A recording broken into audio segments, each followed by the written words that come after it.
नमस्कार, बहुत बहुत स्वागत है आप सभी का डीडी न्यूज के इस खास कार्यक्रम इस वक्त में। मैं हूं निखिल सिंह और बात करेंगे इस वक्त की बड़ी खबरों की, जिनके बारे में विस्तार से जानने समझने को लेकर आपके मन में जिज्ञासा है। क्या है इन खबरों के मायने, क्या है इनके पीछे का एजेंडा, इस पर चर्चा करेंगे विस्तार से और इस चर्चा में जुड़ेंगे अपने संवाददाताओं से और विशेषज्ञ मेहमानों से भी। भारत के लिए भारतीयों द्वारा न्याय, जी हाँ, हम बात कर रहे हैं नए भारत के कानून की, जिसमें दंड नहीं न्याय पर जोर दिया गया है। इस कानून के आखिर क्या मायने हैं, किस तरह से बदलेगी पूरी तस्वीर, और ये सिर्फ न्याय की ही बात नहीं कहेंगी बल्कि सामाजिक आर्थिक तौर पर बदलते हुए भारत के एक नई गति भी देंगे। गठबंधन की बात करेंगे। इंडी गठबंधन में चेहरे को लेकर असमंजस बरकरार है। अभी भी तमाम जो खींचतान है उसको ठीक करने की कोशिश की जा रही है। क्या कुछ है इसके मायने, इस पर भी चर्चा करेंगे। साथ ही साथ बात करेंगे छत्तीसगढ़ की सियासत की, जहां मंत्रिमंडल का आज विस्तार हुआ है।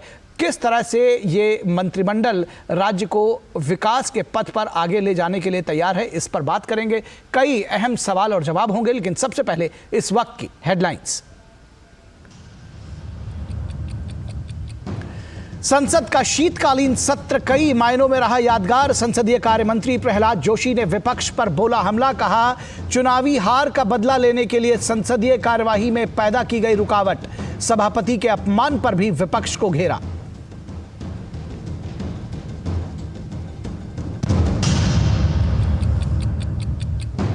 भाजपा के राष्ट्रीय अध्यक्ष जेपी नड्डा आज पार्टी नेताओं के साथ करेंगे अहम बैठक।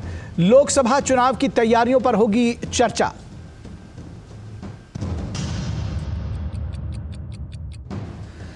छत्तीसगढ़ में विष्णुदेव साय सरकार में आज 9 विधायकों ने ली मंत्री पद की शपथ।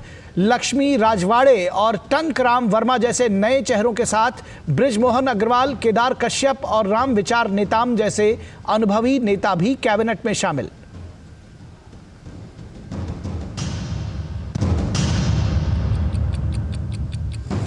इंडिया गठबंधन में जारी है डैमेज कंट्रोल। राहुल गांधी ने की नीतीश कुमार से बात। ममता बनर्जी ने लालू और नीतीश को किया था नाराज।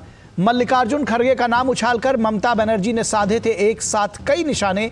जनतन मंतर पर धरने पर बैठा विपक्षी गठबंधन, विरोध के बहाने चट्टानी एकता दिखाने के कवायद।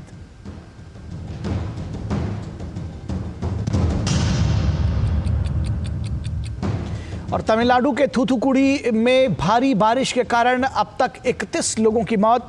वित्त मंत्री निर्मला सीतारमण ने बताया श्री वैकुंडम रेलवे स्टेशन पर फंसे 800 यात्रियों को सुरक्षित बचाया गया। राहत और बचाव कार्यों के लिए भारतीय वायुसेना के 9 हेलीकॉप्टर तैनात। तो सबसे पहले बात करेंगे नई जो न्याय संहिता भारत की तैयार की गई है। आईपीसी, सीआरपीसी और एविडेंस एक्ट के जगह पर जो नए कानून लाए गए हैं भारत के लिए और भारतीयों द्वारा न्याय। अब नए भारत का जो कानून है उसमें दंड नहीं न्याय पर जोर है और नई न्याय संहिता में क्रांतिकारी बदलाव लेकर आए गए हैं। अंग्रेजों के समय से ही चल रहे देश के प्रचलित कानून आईपीसी, सीआरपीसी और एविडेंस एक्ट के बदले लोकसभा और राज्यसभा से अब नए कानून पारित किए गए हैं।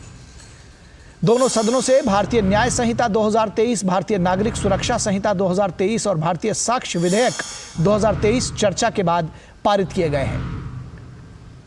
पीएम मोदी ने इन विधेयकों के पारित होने को ऐतिहासिक पल बताया। पीएम ने कहा कि ये विधेयक औपनिवेशिक काल की समाप्ति और जनसेवा के साथ साथ कल्याण के नए युग की शुरुआत के प्रतीक हैं।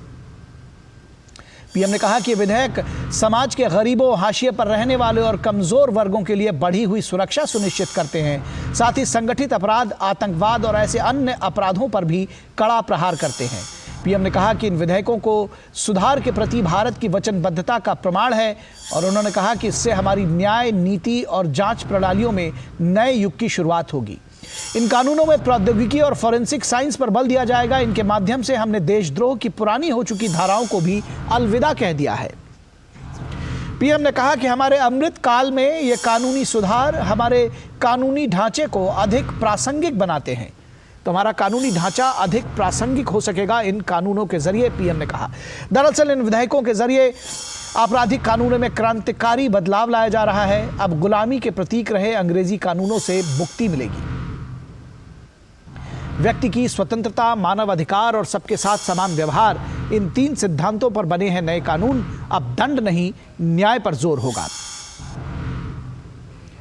नई संहिता में आतंकवाद, संगठित अपराध और मॉब लिंचिंग से जुड़े अपराध भी शामिल हैं। आतंकवाद को परिभाषित किया गया है। आतंकवाद के लिए मौत या उम्र कैद का प्रावधान है। राजद्रोह कानून हटा, लेकिन देश की एकता, संप्रभुता और अखंडता को खतरे में डालना अपराध होगा। इसके लिए अब देशद्रोह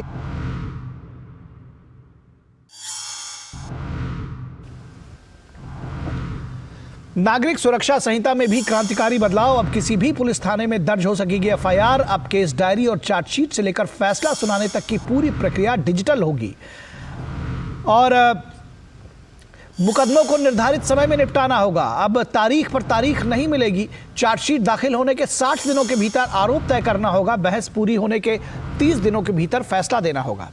साक्ष्य अधिनियम में भी बड़े बदलाव किए गए हैं। अब इलेक्ट्रॉनिक और डिजिटल रिकॉर्ड दस्तावेज की परिभाषा में शामिल। इन्हें सबूत के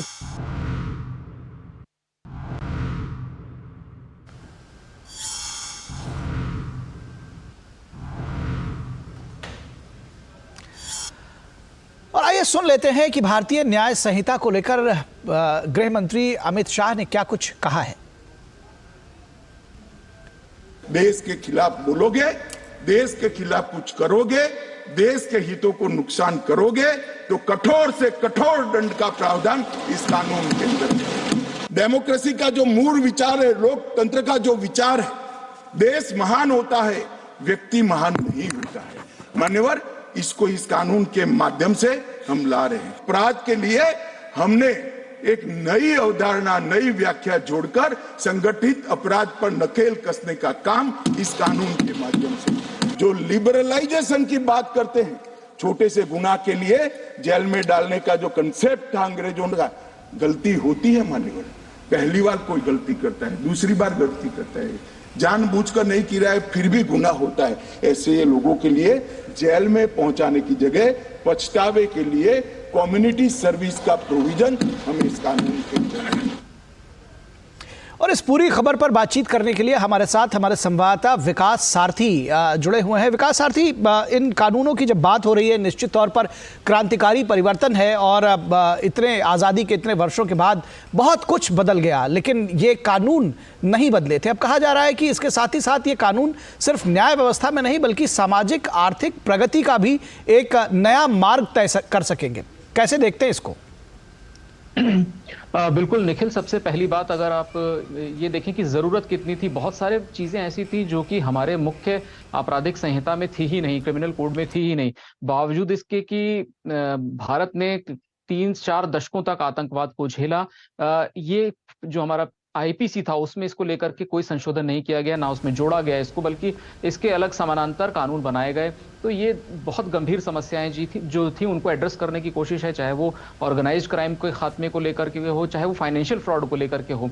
और इसके अलावा जो आम आदमी के लिहाज से देखें तो अभी आपने जो गृह मंत्री का बयान सुना उसमें उन्होंने कहा कि छोटे मोटे अपराधों के लिए भी लोग ऐसी कानूनी प्रक्रिया में फंस जाते थे कि तारीख पर तारीख लगती थी, उन्हें अदालतों में जाना पड़ता था। तो जो माइनर ऑफेंसेस हैं निखिल, उसमें पहली बार सामुदायिक सेवा का एक कॉन्सेप्ट लाया गया है जो कि अब तक हमारे यहाँ नहीं था। कोर्ट हालांकि कहीं कहीं पर इस तरह के डायरेक्शंस दे देते थे, लेकिन अब इसका एक लीगल फ्रेमवर्क है, यानी छोटे मोटी अगर गलतियां किसी से हो जाती हैं तो उसको ये जमानत के लिए भाग दौड़ करना, बार बार कोर्ट में जाना, एफआईआर क्वैश करने के लिए दौड़ना, उनसे एक तो मुक्ति मिलेगी। कम्युनिटी सर्विस वाला जो पहलू है वो बहुत अहम है छोटे अपराधों के मामले में। दूसरा, अगर हम सीआरपीसी की बात करें तो आपने भी बताया कि एक टाइमलाइन फिक्स कर दी गई है। अक्सर ये देखा जाता था कि अदालतें, निचली अदालतों में खास तौर से बहस पूरी होने के बाद कई बार अलग अलग वजहों से महीनों या सालों तक फैसले नहीं आते थे। अब ये कोर्ट के ऊपर एक तरीके का मतलब आप कह सकते हैं कि जरूरी हो गया, उनके ऊपर ये पाबंदी हो गई है कि जैसे ही आर्गुमेंट्स पूरे होंगे तो उन्हें 30 दिन के अंदर फैसला सुनाना होगा, 7 दिन में वो फैसला उपलब्ध कराना होगा पार्टीज को ताकि वो अपील में जा सके। तो ये एक बहुत बड़ी राहत है। इसके अलावा आप देखें कि जो है 7 साल से ज्यादा के जो जहां सजा का प्रावधान है उन कानूनों में ये, उन मामलों में ये कहा गया है कि फॉरेंसिक टीम जरूर मुआयना करेगी अपराध को लेकर के, तो फॉरेंसिक टीम की एक रिपोर्ट भी होगी जहां पे भी 7 साल से ज्यादा की सजा का प्रावधान है।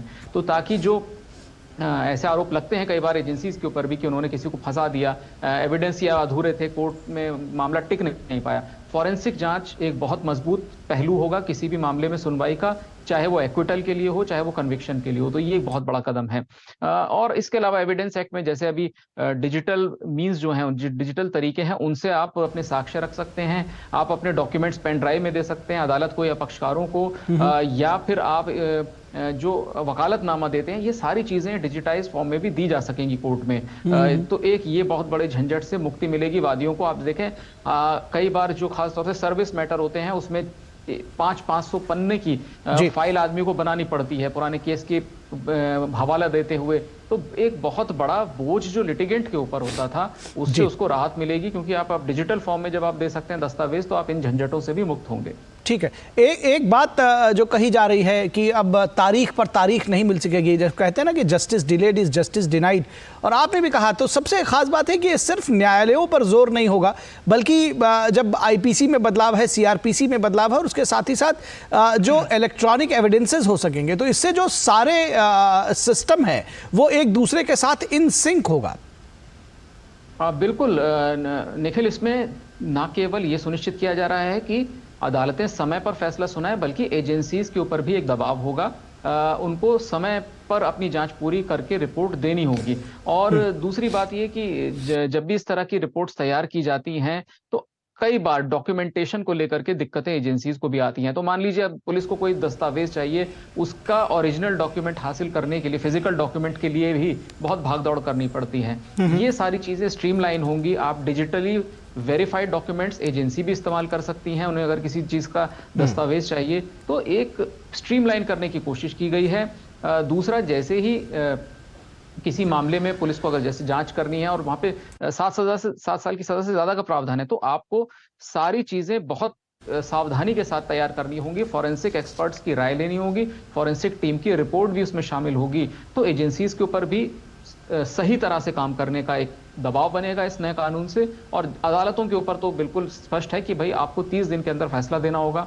किन्हीं परिस्थितियों में अगर ऐसा नहीं हो पाता है, रेयर कंडीशन में, तो 15 दिन का एक उनको एक्सटेंशन मिल सकता है, यानी 45 दिन से ज्यादा किसी भी परिस्थिति में अदालत अपने फैसले को नहीं टाल सकती अगर एक बार सुनवाई पूरी हो गई है। जी बिल्कुल, निश्चित तौर पर तो ये जब कहा जा रहा है कि नए भारत का कानून है और भारत का भारतीयों के लिए ये कानून है, तो निश्चित तौर पर इसमें कोई गलत बात नहीं है। जो अंग्रेजी राज के कानून थे, गुलामी के जो प्रतीक थे, उनको हटाया गया है और नए भारत के, बदलते हुए भारत के, आकांक्षी भारत के ये कानून है। बहुत शुक्रिया इस तमाम बातचीत और जानकारी के लिए विकास सारथी।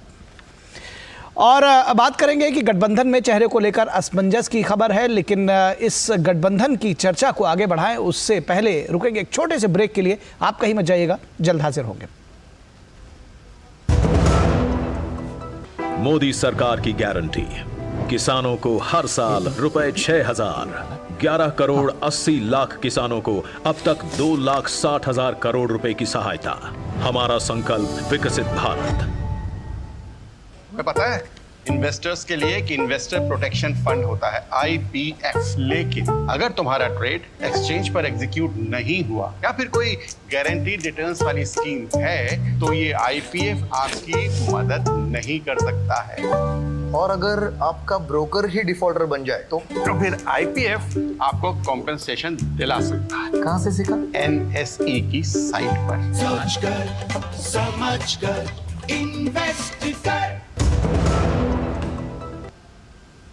ब्रेक के बाद एक बार फिर आप सभी का स्वागत है और अब बात करेंगे विपक्षी गठबंधन की, जिसमें चेहरों को लेकर असमंजस है। और खबर है कि अब जो अभी बीते दिनों जो बैठक हुई थी उसके बाद जो कुछ उसमें घटा, उसके बाद से डैमेज कंट्रोल की कोशिश जारी है। खबर है कि राहुल गांधी ने नीतीश कुमार को फोन किया है। क्या वाकई नीतीश कुमार और लालू प्रसाद यादव ममता बनर्जी के प्रस्ताव से नाराज हैं? इंडी गठबंधन की चौथी मीटिंग में ममता ने चेहरे को लेकर संशय दूर किया था और मल्लिकार्जुन खड़गे का नाम पीएम पद के उम्मीदवार के लिए प्रस्तावित किया था। इंडी गठबंधन में 28 दलों की चट्टानी एकता के दावों के बीच पीएम पद से ज्यादा सीट शेयरिंग का पेच फंसा हुआ है, लेकिन लोगों के बीच चट्टानी एकता भी साबित करनी है। विपक्षी सांसदों के निलंबन के विरोध में आज गठबंधन ने दिल्ली के जंतर मंतर पर विरोध प्रदर्शन किया है। कांग्रेस पार्टी संसद से सड़क तक आक्रामक देखना चाहती है, लेकिन बड़ा सवाल यह है कि विपक्षी दल संसद में घुसपैठ को बेरोजगारी से जोड़ते हैं और जांच पर सवाल उठाते हैं।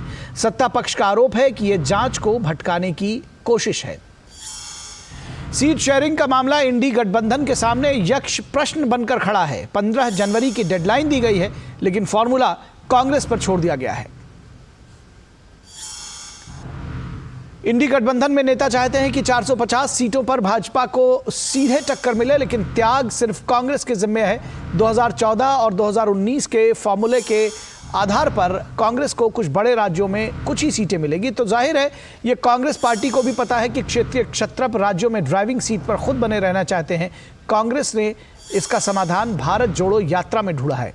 राहुल गांधी इस बार पूर्वोत्तर भारत से मोहब्बत की दुकान शुरू करेंगे। राहुल गांधी कांग्रेस पार्टी का सबसे बड़ा चेहरा है, पार्टी को भी ये बात साबित करनी है। पार्टी का दावा है कि त्याग करने की परंपरा कांग्रेस में हमेशा रही है। विपक्षी गठबंधन को कुछ ऐसे ही त्याग की कांग्रेस से फिर उम्मीद है। जाहिर है सीट शेयरिंग का फॉर्मूला ढूंढने की जिम्मेदारी ममता बनर्जी ने खड़गे पर ही छोड़ी है। कांग्रेस के लिए अवसर से ज्यादा मुश्किलें खड़ा कर सकता है।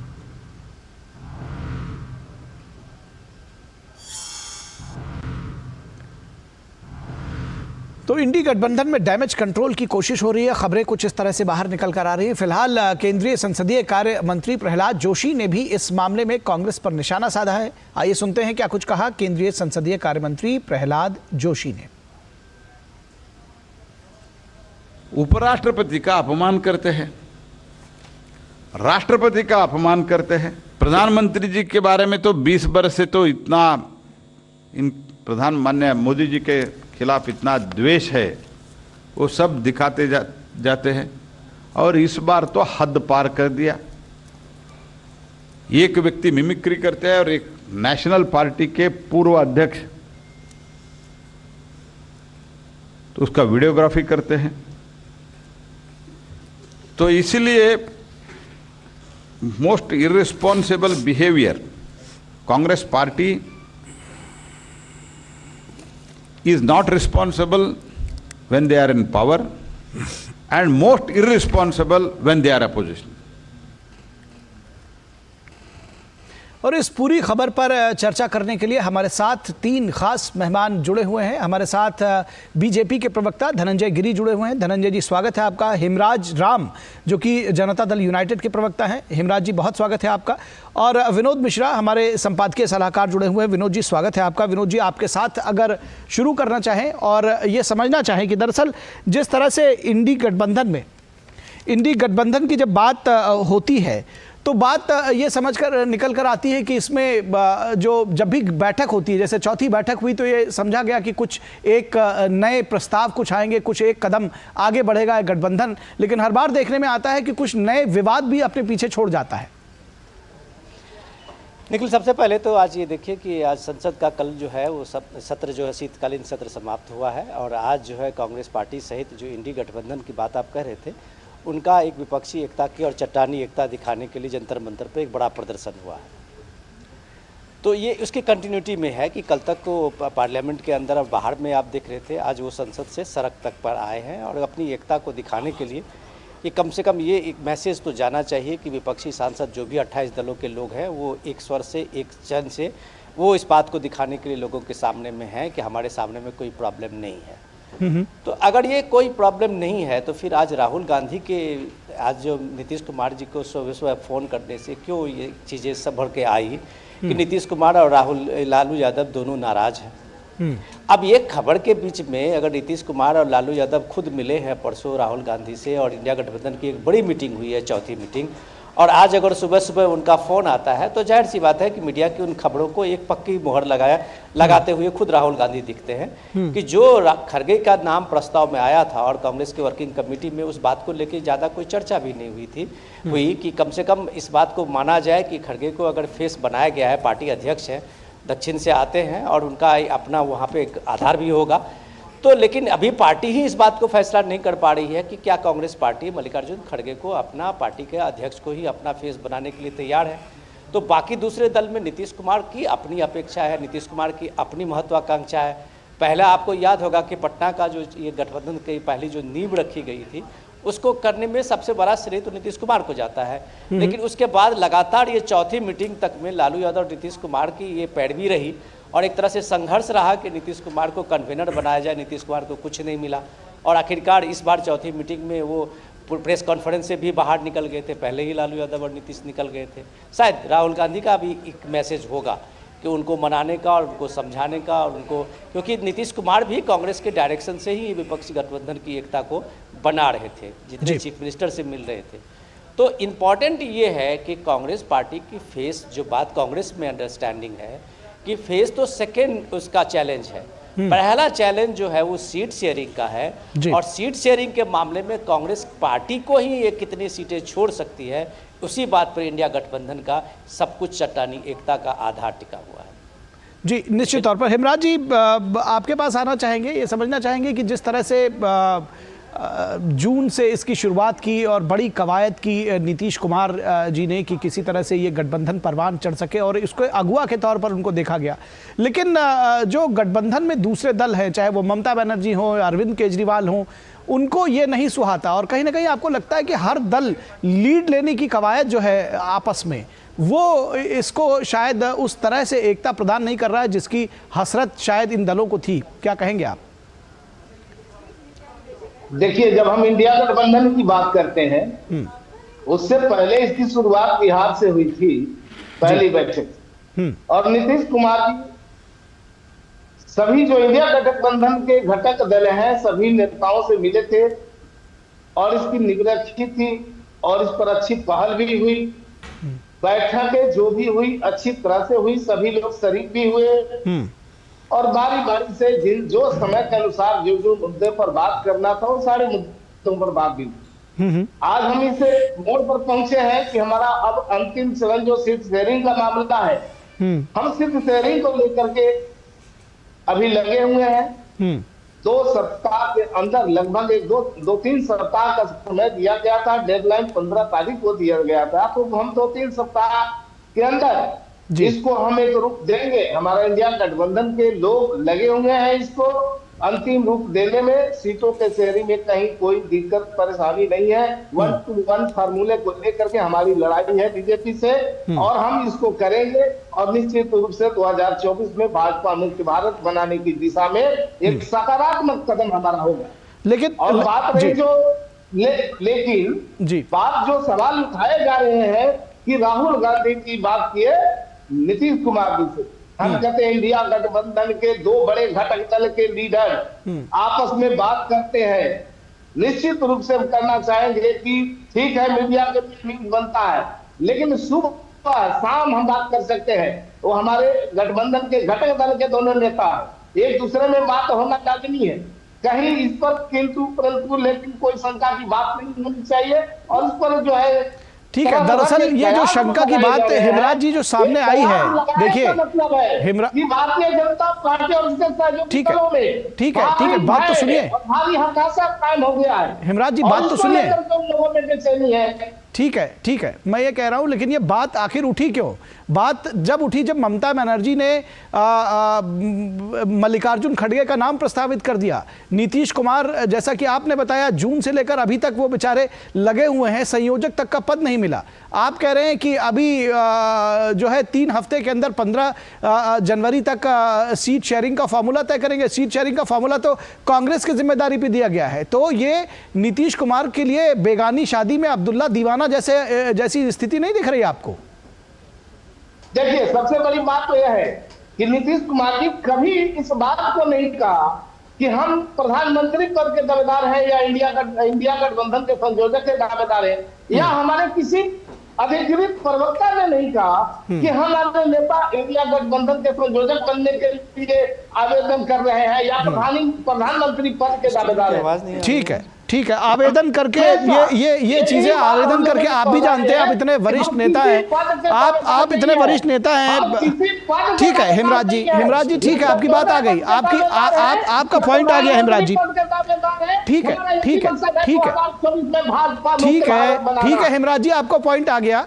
लेकिन ये आप भी जानते हैं कि कोई एप्लीकेशन दे करके प्रधानमंत्री नहीं बनता है, ये कोई पोस्ट और जो बातें कही जाती हैं और समझी जाती हैं उन सब में बड़ा डिफरेंस होता है। फिलहाल धनंजय गिरी जो विपक्ष के लोग हैं वो उनका कहना है कि संसद में आप लोगों ने स्पेस नहीं दिया, इसलिए वो जाके अब धरने तक बैठे हुए हैं और इसकी वजह से ये जो पूरी सिनारियो उठा है, कैसे इसको काउंटर करेंगे आप लोग? देखिए निखिल जी, संसद जो है सर्वोच्च मर्यादा की जगह है, संसदीय व्यवहार के लिए संसद है। अब वो मुद्दे उछाले जाए, लेकिन मंकी उछाल के लिए संसद नहीं है। संसद की गरिमा को तार तार किया गया, संसद को उपराष्ट्रपति का अपमान किया गया और उनकी मिमिक्री की गई, और एक बड़े नेता जो कांग्रेस के सो कॉल्ड युवराज हैं, जो बिना ताज के राज करने की जिनकी आदत है, 5 पीढ़ियों से कांग्रेस जिनके जेब में चल रही है, और उन्होंने उसका वीडियो बनाया। अभी पोगो को खेलने की उनकी उम्र है, ये देश को उन्होंने लगातार मैसेज दे रहे हैं कि, लेकिन अब जो आप इंडी गठबंधन की आप बात कर रहे हैं, जून से झूल रहे हैं, जून से झूला झूल रहा जा रहा है। अपनी अपनी डफली, अपना अपना राग है, अपनी अपनी हम के सबके अपने अपने आग है। और जहां कुर्सी कुमार के पैतरे का बात है, कुर्सी कुमार हमेशा कुर्सी को नकारते रहे और हमेशा कुर्सी पर विराजते भी रहे। नीतीश कुमार की नीयत से बिहार की क्या देश की जनता वाकिफ है। नीतीश की नीयत से वफा चाहते हो, बड़े ना समझो क्या चाहते हो। न इंडी गठबंधन में किसी कौन पर भरोसा है, न लालू यादव कौन पर भरोसा है। लालू यादव की सीधी दावेदारी बन नहीं सकती है। चारा घोटाला, अलकतरा घोटाला, तमाम घोटाले को सजा याफ्ता है, इसलिए उनकी मजबूरी है। राहुल की अपनी स्वीकार्यता बन नहीं रही है। दिक्कत इसलिए है खड़गे की आड़ में चलाया जा रहा है, मामला कंट्रोल के पार हो चुका है। विपक्ष का भी अजीबोगरीब मंजर है और कहां डायरेक्ट फाइट नहीं है।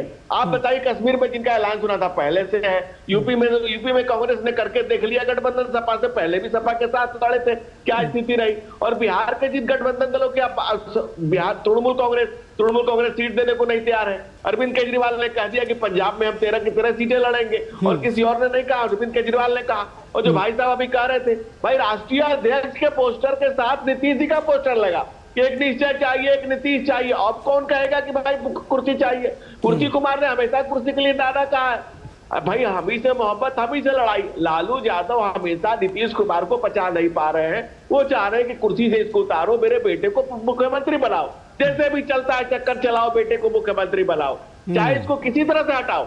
नीतीश कुमार अच्छे से जानते हैं कि जिस दिन मैं कुर्सी से उतरा, रहा न कोई रोवन हारा की हालत है। बिहार को उन्होंने जान ला करके खड़ा कर दिया है। बिहार में नीतीश कुमार को कोई देखना नहीं चाहता है। तुम्हें मालूम है तुम्हारे बारे में क्या कहते हैं लोग? अरे दोनों हाथ से कान बंद करते हैं जब नाम नीतीश का सुनते हैं लोग। बिहार में ये दुर्दशा हो गई है। और ये जो गठबंधन है, ये सिर्फ टीवी के स्क्रीन पर है गठबंधन, इसके अलावा ये गठबंधन कहीं नहीं है। क्योंकि आप तृणमूल कांग्रेस, बंगाल में तृणमूल कांग्रेस है, तृणमूल कांग्रेस को स्पेस देगी क्या? राष्ट्रवादी कांग्रेस को स्पेस देगी क्या? कांग्रेस को देनी होगी कुर्बानी। कांग्रेस के क्षय में इनकी जय है। ये चाहते हैं कांग्रेस का और भी क्षय हो जाए ताकि हमारी जय जय हो जाए। कांग्रेस को कुर्बानी मांग रहे हैं ये जो समान क्षेत्रीय दल है, ये कांग्रेस की अमर बेल है। ये कांग्रेस को चूज करके, कांग्रेस को खत्म करके ये पैदा हुए हैं। और लालू जी की पार्टी का क्या है बिहार में? रेशियो 0 पर पार्लियामेंट में है। नीतीश कुमार अकेले लड़े थे, 2 पर आए थे। तो कौन पूछता है इंडी गठबंधन में इन लोगों को? कहां इनकी अहमियत है? सबसे बड़ा दल कांग्रेस है, उसके बाद डीएमके है, तृणमूल कांग्रेस है, अरविंद केजरीवाल की पार्टी है। कोई ना पूछे हाथे बानी, कोई पूछ नहीं रहा है, दोनों अपने से कूद रहे हैं। अरे लालू जी का सब सेटिंग है। लालू जी कांग्रेस को आगे लाना चाहते हैं, अपने बेटे को आगे लाना चाहते हैं, नीतीश कुमार को ठिकाने लगाना चाहते हैं। और कांग्रेस को भी समस्या है कि अगर मल्लिकार्जुन जवाब ले लेते हैं, लेके आते हैं तो प्रियांक खड़गे उनके पुत्र उधर कमर कस के तैयार है। तो बिहार जो कर्नाटक के मुख्यमंत्री बनने के लिए रोज वहां कवायद किए हुए हैं। धनंजय जी जवाब ले लेते हैं। हेमराज जी, आपने सुना और ये कह रहे हैं कि दरअसल लालू प्रसाद यादव जी की कवायद है नीतीश कुमार को वहां से हटाने की। आप कुछ बहुत देर से कहना चाह रहे हैं, थोड़ा संक्षेप में रखिएगा क्योंकि इसके बाद मुझे विनोद मिश्रा के पास जाना है। जी देखिए, ये लोग 2015 में बिहार में जो विधानसभा का चुनाव हुआ, भाजपा ने अलग रह के अपनी औकात देख ली। अब 2024 का मामला है, लोकसभा चुनाव सामने है और 2025 का विधानसभा सामने है। तो अभी 2024 में जो लोकसभा चुनाव होने हैं वो तो ट्रेलर था 2015 में। अब पूरी फिल्म बीजेपी वाले देखेंगे बिहार में वो कैसा दिखता है। 2024 का लोकसभा का चुनाव जब इंडिया गठबंधन लड़ेगा, साथ मिलकर लड़ेगा और इनको एक सीट भी बिहार के अंदर मिलने ठीक नहीं जा रहा है, ठीक है, ठीक है, ठीक है। आपका दावा 2024 में देखा जाएगा। धनंजय गिरी कुछ कहना चाह रहे हैं, जल्दी से कहिए। ठीक है, ये पाते हैं पूरे देश में। कह दिया हेमराज जी, आपकी बात आ गई। ठीक है, आपका पॉइंट आ गया। भारतीय जनता पार्टी के सांसद के अनुसार ठीक है, आपका पॉइंट आ गया हेमराज जी, आपका पॉइंट आ गया, आपका पॉइंट आ गया हेमराज जी। ठीक है, ठीक है, ठीक है। वन वे ट्रैफिक मत बनाइए, दूसरों को भी बोलने दीजिए ना। ठीक है, ठीक है, इसी बात से इनका बस चले तो ठीक है, ठीक है, आपका पॉइंट आ गया हेमराज जी। अब एक दूसरे के ऊपर मत बोलिए हेमराज। ठीक है हेमराज जी, ऐसे नहीं चलेगा। देखिए अब आपकी बात हो गई, चलिए धनंजय जी जल्दी से खत्म करिए अपनी बात जी। हेमराज जी ने औकात की बात की। नीतीश कुमार की औकात है कि कब मुखिया का चुनाव अकेले लड़ ले।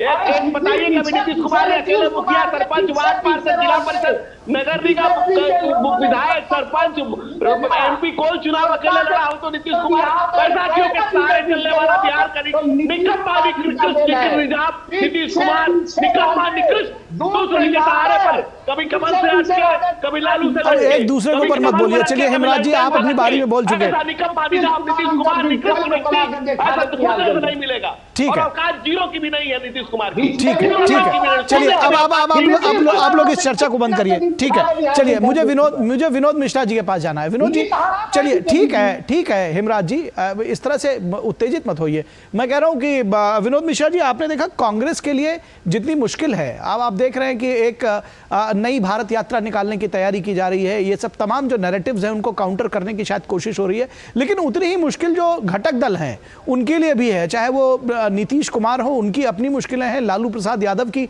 अपनी मुश्किलें हैं, और केजरीवाल और ममता बनर्जी की अपनी मुश्किलें हैं। किस तरह से एक दूसरे को टारगेट कर रहे हैं विद इन द ऑर्गेनाइजेशन, जिसको आप बिगर अम्ब्रेला कहते हैं, जिसके अंदर आए हैं सब।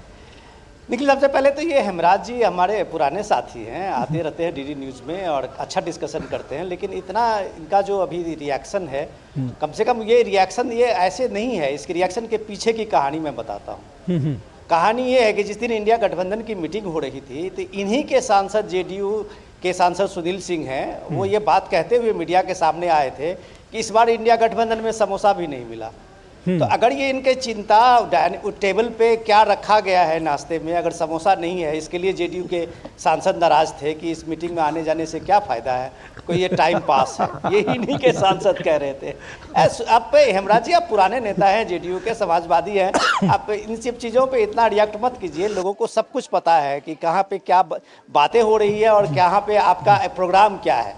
रही बात जो निखिल, मैं आपके सवाल पे आता हूँ कि ये देखिए इम्पोर्टेंट है। ममता बनर्जी ने जो आप अपनी रिपोर्ट में बता रहे थे कि एक तीर से जो कई निशाने किया है, उसके पीछे का तर्क ये है कि ममता बनर्जी ने जैसे ही खड़गे जी का नाम चलाया प्राइम मिनिस्टर पद के लिए, तो जाहिर सी बात है कि उसने एक तरह से कांग्रेस को, राहुल गांधी का जो जननायक अभी सोशल मीडिया पे आप देखिए, लगातार सोशल मीडिया में एक महीने से राहुल गांधी की छवि को बनाने के लिए वहां उनको जननायक की भूमिका में रखा गया है। तो फिर राहुल गांधी के जननायक नहीं रहेंगे तो कांग्रेस का अपना ब्रांड एम्बेसडर जो इनके हैं राहुल गांधी, उनका क्या होगा? मल्लिकार्जुन खड़गे को तो जननायक कांग्रेस ने नहीं बनाया है। तो जाहिर सी बात है कि ये पॉलिटिकल पार्टी कम से कम कांग्रेस को एक तरह से इस गठबंधन में लाके उनको ही फिक्स करने पे लगी हुई है। सारी पार्टियों की लगभग यही कमोबेश कोशिश है, क्योंकि रीजनल पार्टी, आपने कल भी डिस्कशन किया था और आज भी आपको गिरी जी बता रहे थे कि ये कांग्रेस पार्टी के ही जितने भी जमीन है उसको खा के ही ये रीजनल पार्टी खड़ी हुई है, उन्हीं के जमीन पे ये खड़ी हुई पार्टियां हैं। तो भारत जोड़ो यात्रा के अलावा उनके पास क्या विकल्प है कि राहुल गांधी के इमेज को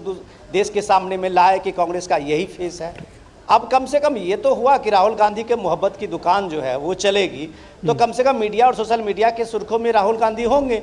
ये इंडिया गठबंधन तो एक तरह से उनको खारिज करते हुए दिखते हैं, उनको चर्चा में भी नहीं लाते हैं। तो ये राहुल गांधी के लिए है कि आप भारत जोड़ो यात्रा, उनकी यात्रा आप देखे थे कि 3 महीने से ज्यादा चली थी, तो उसकी काफी जबरदस्त उसकी कैंपेनिंग थी, जबरदस्त उसकी सोशल मीडिया पे चली भी। तो अब ये चीजें JDU और RJD की बात जो है वो तो दोनों पार्टी बात करेंगे, लेकिन इतना तो तय है कि संगठन क्या होता है ये कम से कम हेमराज जी को समझना चाहिए कि बिहार में अब तक जो 16-17 साल की इनकी पार्टी रही है वो BJP संगठन से चलती रही है पार्टी, अब वो आरजेडी के साथ में है। तो नीतीश कुमार जो अपने को हर समय में महत्वपूर्ण बने रहना चाहते हैं, ये गठबंधन की ये पॉलिटिक्स में सिर्फ वो अपने को लाइमलाइट में लाने की कोशिश करते हैं, हेडलाइन बनाते हैं। राजनीतिक आधार जो उनका है ये हमसे ज्यादा हेमराज जी जानते हैं। ठीक बात है। तो सबसे बड़ी बात यह है कि इस जो पूरा इंडी का गठबंधन है, इसमें सारे जो दल हैं, घटक दल हैं, और ख़ास तौर पर जो रीजनल पार्टीज़ हैं,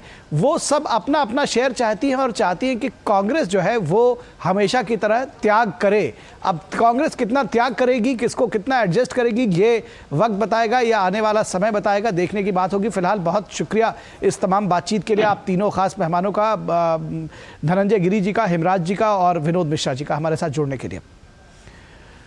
और इसके बाद बात करेंगे छत्तीसगढ़ में मंत्रिमंडल के विस्तार की। आखिर किन चीज़ों का ख्याल रखा गया है इस मंत्रिमंडल विस्तार में, क्या कुछ साधने की कोशिश की गई है, लेकिन इस पर चर्चा करें इससे पहले रुकेंगे एक छोटे से ब्रेक के लिए। कहीं मत जाइएगा, जल्द हाजिर होंगे।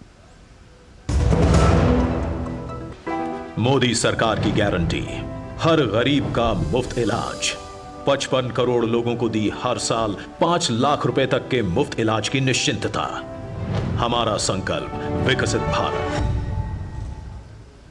सर, बेरी पुलाव ट्राई करो, मस्त है।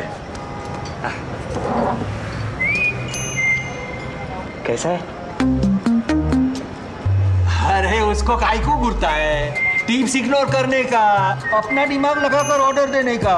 मार्केट का स्टॉक टिप्स बहुत लोग देता है, डेंजरस हो सकता है। कंपनी और रिस्क पूरा समझने का, फिर इन्वेस्ट करने का। सोच कर, समझ कर, इन्वेस्ट कर।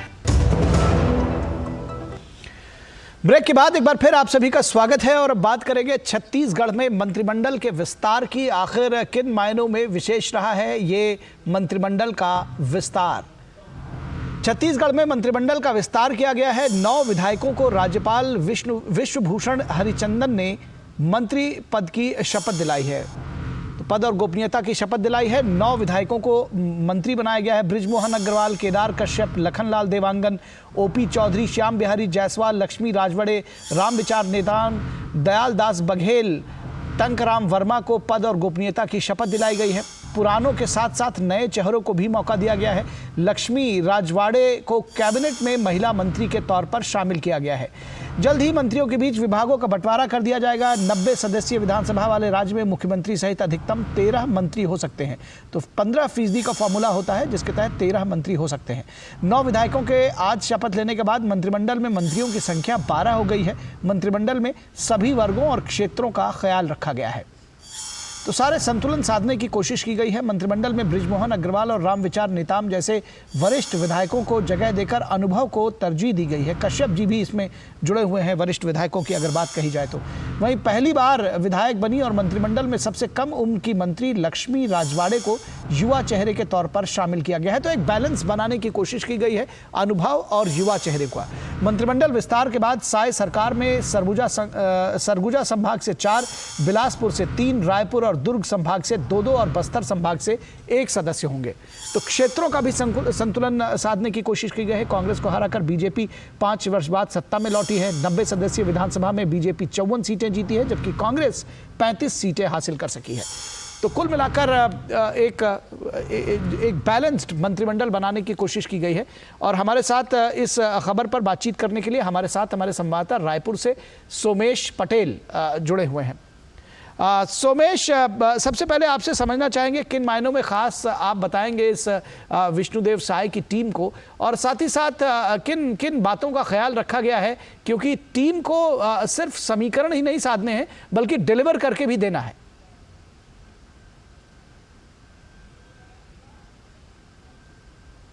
जी जरूर, मैं आपको बताना चाहूंगा आज छत्तीसगढ़ के राजभवन में 9 मंत्रियों का शपथ हो चुका है। राज्यपाल विश्वभूषण ने आज शपथ दिलाई है। जिस तरह से छत्तीसगढ़ में मोदी की गारंटी को लेकर छत्तीसगढ़ में बीजेपी की सरकार बनी है, 54 सीट आई है, तो तमाम छत्तीसगढ़ में जो योजना है उन लोगों को लेकर बीजेपी ने इन तमाम चेहरों को मौका दिया है। जिस तरह से बृजमोहन अग्रवाल, इनको एक लंबा अनुभव है, इनको एक बार बीजेपी ने मंत्री बनाया है। रामविचार नेताम सरगुजा से आते हैं, करीबन इन्हें 35 साल का अनुभव है ये बीजेपी में तमाम बड़े पदों पर रह चुके हैं। ओपी चौधरी 2018 में आईएएस से इन्होंने इस्तीफा देकर बीजेपी में शामिल हुए थे और 2018 के चुनाव में ये हार गए थे। 2023 के चुनाव में इन्होंने विजय हासिल की थी। केदार कश्यप जो बस्तर से आते हैं, बीजेपी के खाते में 14 सीट इस बार मिला है, तो कहीं ना कहीं केदार कश्यप को इस बार मंत्री बनाया गया है। तो जो तमाम जो पुराने लोग हैं इस बार बीजेपी के मंत्रिमंडल में शामिल किया गया है। मैं आपको बताऊं, छत्तीसगढ़ में सन 2000 में छत्तीसगढ़ की स्थापना होती है मध्य प्रदेश से अलग होकर। 2003 में विधानसभा चुनाव हुआ था, बीजेपी को करीबन 50 सीट मिले थे, कांग्रेस को 37 सीट मिले थे। उसी तरह से 2008 में भी बीजेपी को 50 सीट मिले थे, कांग्रेस को 38 सीट मिले थे। 2013 के चुनाव में भी बीजेपी को 1 सीट कम हुए थे, 49 सीट मिले थे और कांग्रेस को 38 सीट मिले थे। 2018 के चुनाव में कांग्रेस ने जीत हासिल की थी और जिस तरह से छत्तीसगढ़ में 2023 का जो चुनाव हुआ है जिसमें बीजेपी ने 54 सीटों पर जीत हासिल की है। जिस तरह से मंत्रिमंडल का आज विस्तार हुआ है, मंत्रिमंडल विस्तार में तमाम दिग्गज को लोगों को मौका दिया गया है, तो कहीं ना कहीं मंत्रिमंडल में जिस तरह से सरगुजा का जो क्षेत्र है, कुनकुरी जो क्षेत्र उस इलाके से आदिवासी मार्केट का स्टॉक टिप्स बहुत लोग देता है, डेंजरस हो सकता है। कंपनी और रिस्क पूरा समझने का, फिर इन्वेस्ट करने का। सोचकर समझकर इन्वेस्ट कर। मोदी सरकार की गारंटी, सस्ती दवाई, अच्छी दवाई, कम से कम 75% डिस्काउंट। अब तक जरूरतमंदों के 23,000 करोड़ रुपए बचे। हमारा संकल्प विकसित भारत।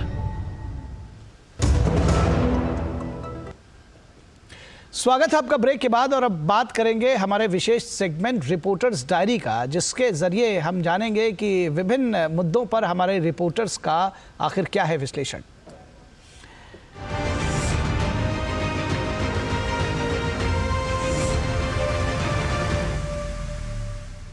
तो रिपोर्टर्स डायरी का सबसे पहला पन्ना हमारे जो वरिष्ठ संवाददाता हैं ऋषि कुमार, उनके नाम है। दरअसल मुख्य चुनाव आयुक्त और अन्य चुनाव आयुक्तों की नियुक्ति, सेवा शर्तें और अवधि से जुड़ा बिल 2023 गुरुवार को लोकसभा में पास किया गया है। इस महीने की शुरुआत में इसे राज्यसभा में मंजूरी दी थी। तो इस पर क्या कुछ हमारे संवाददाता ऋषि कुमार बता रहे हैं, आइए सुनते हैं।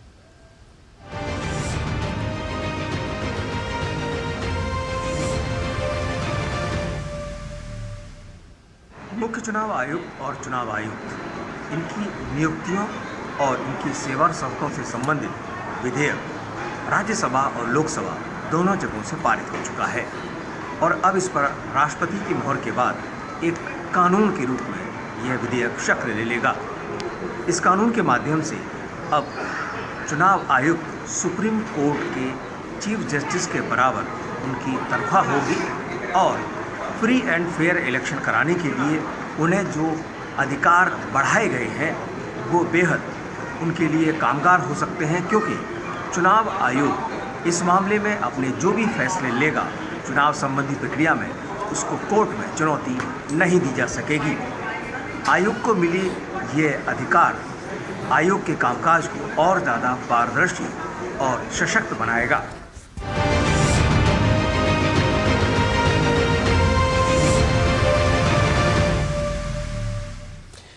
और डायरी का अगला पन्ना शैलेंद्र मिश्रा के नाम। नए पत्र पत्रिकाओं के प्रकाशन में अब बड़ी राहत दी गई है। अंग्रेजी राज के समय में जो कानून थे वो बदले गए हैं और जब बात पत्र पत्रिकाओं को पब्लिश करने से उस दौर में रोका जाता था, और आज किस तरह से इनमें परिवर्तन लेकर आया गया है, क्या है ये नए कानून, किस तरह से एक नया जिसको कहते हैं पत्र पत्रिकाओं को प्रकाशित करने के लिए नई नियमावली तैयार की गई है, हमारे संवाददाता शैलेंद्र मिश्रा इसको और अधिक जानकारी के साथ जोड़ेंगे।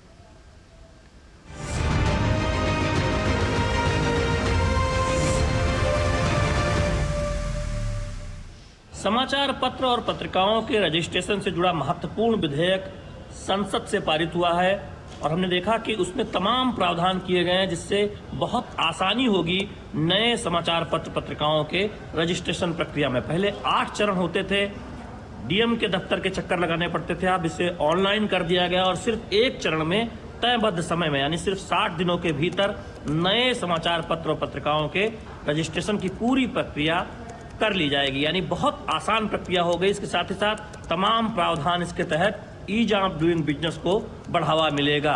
जो आतंकी गतिविधियों में दोषी पाए जाते हैं या फिर राष्ट्रीय सुरक्षा से खिलवाड़ करने वाले आरोपी हैं, उनको समाचार पत्र पत्रिकाओं को खोलने की इजाजत नहीं होगी। इसके साथ ही साथ प्रकाशकों को जेल में डालने का जो प्रावधान था उसे खत्म कर दिया गया है गलत कोई सूचना छापने पर। इसके बजाय तमाम अन्य ऐसे प्रावधान रखे गए हैं जिससे हम देखेंगे कि समाचार पत्र पत्रिकाओं के विकास में मदद मिलेगी और खासतौर पर जो क्षेत्रीय अखबार है उनको विकास में मदद मिलेगी। हम देखेंगे कि इसका बहुत सकारात्मक प्रभाव समाचार पत्र पत्रिकाओं के विकास पर देखने को मिलेगा। शैलेंद्र मिश्र, DD news, Delhi.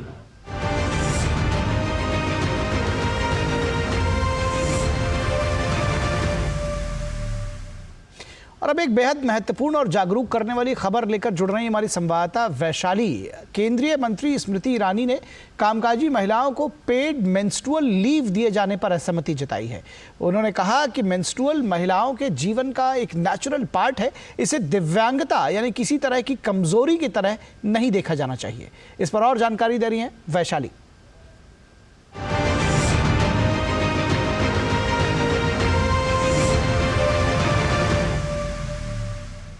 Menstrual cycle के दौरान छुट्टी मिलनी चाहिए या नहीं, इससे जुड़े एक सवाल के जवाब में केंद्रीय महिला एवं बाल विकास मंत्री स्मृति ईरानी ने कहा इसकी जरूरत नहीं है। केंद्रीय मंत्री ने कहा कि वो मेंस्ट्रुअल साइकिल को एक महिला की जिंदगी का स्वाभाविक हिस्सा मानती हैं, ये कोई विकलांगता नहीं है। इस तरह उन्होंने संकेत दिया कि मेंस्ट्रुअल साइकिल के दौरान महिलाओं को छुट्टी देने की किसी भी पॉलिसी की जरूरत नहीं है। स्मृति ईरानी ने कहा, मेंस्ट्रुएशन वाली महिला होने के नाते मैं कह सकती हूँ कि मेंस्ट्रुएशन और उसका चक्र कोई विकलांगता नहीं है, ये महिला की जीवन यात्रा का स्वाभाविक अंग है।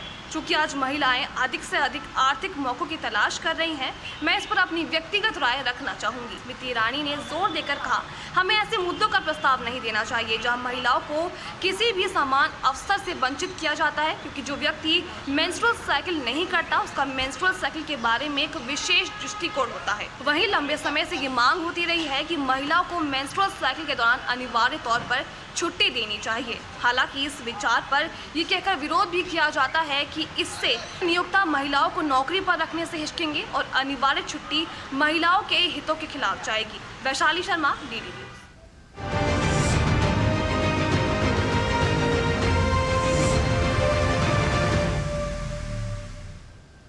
तो इस वक्त के आज के अंक में बस इतना ही। हमारी पूरी टीम को दीजिए इजाजत। नमस्कार।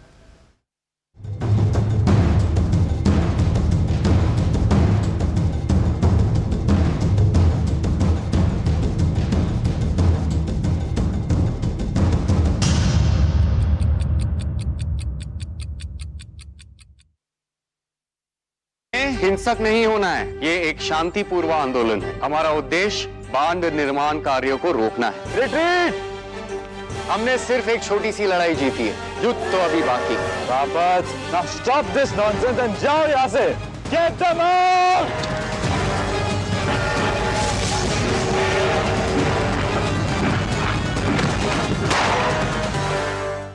स्वराज में देखिए सेनापति बापट की महान गाथा। देखिए स्वराज प्रत्येक रविवार प्रातः 9 बजे, पुनः प्रसारण रात 9 बजे, सिर्फ डीडी नेशनल पर। देश का पहला चैनल, देश का अपना चैनल। दिन भर की सुर्खियों से अलग खबरों की दुनिया और भी है। खबरें जो आपको दे नया नजरिया, खबरें जिसमें दिखे समाज की परछाई, ऐसी खबरें जो कहती हैं न्यू इंडिया की कहानी,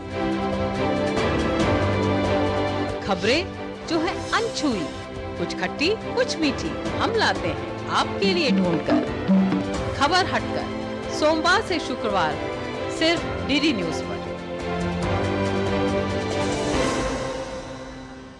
डीडी न्यूज पर शुरू हो रहा है नया कार्यक्रम स्वच्छता वॉरियर्स। अपना शौचालय खुद साफ करने में कोई शर्म नहीं होनी चाहिए। मैं चाहता हूं कि देश का हर व्यक्ति नागरिक स्वच्छता वॉरियर हो जाए। वो जन योद्धा जिन्होंने स्वच्छता के संकल्प को अपने जीवन का लक्ष्य बना दिया। बिहार नालंदा की रिंकू कुमारी, जिन्होंने अपने गांव के साथ साथ आसपास के क्षेत्रों को भी खुले में शौच से मुक्त किया। झारखंड सिमडेगा के मॉरिस जारिया, जिन्होंने हजारों लोगों को खुले में शौच न करने के लिए प्रेरित किया। ओडिशा के राहुल महाराणा, जो जुटे हैं पर्यावरण को प्लास्टिक के कचरे से मुक्त करने में। देखिए इनकी कहानी स्वच्छता वॉरियर्स में इस रविवार शाम 7:30 बजे, सिर्फ डीडी न्यूज पर।